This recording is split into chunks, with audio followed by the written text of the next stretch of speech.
a sacrifice pure and perfect to heal an imperfect world. He dragged the weight of the world to his death. Up that hill he walked, beaten and bloodied, not for what I have done, but for what I will do.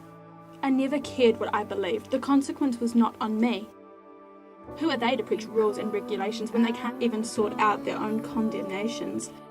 I thought I was a good kid, skipping school, getting high, living in the moment for the rush of being noticed, for the senseless sights of a teenage drama queen who couldn't see past the gossip on the front of the latest magazine. I never knew that dying wasn't the point. It was the act of love for a race who tripped over their own feet in the choices they make. 2,000 years later, and that symbol on which he died is thrown around my neck with neglect. But it wasn't a symbol of faith, it was a symbol of death.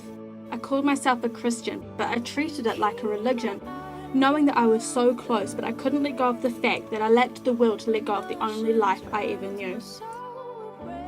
Now hear me when I say that dead is dead. No power on earth can change that. But this man was not mortal. He was pure power made flesh, sent to save the sinners who slay him. While strung on that cross, he cried out, "Father, forgive them, for they know not what they do," because the thoughts crossing his mind weren't of the nails in his hands or the thorns in his head. They were for me. They were for you. He knew I would need a Saviour, someone to wash me clean, for the dirt that was on my life was beyond what I knew. No matter my good works, I could never be new. He knew what I needed and delivered it in the shape of a man.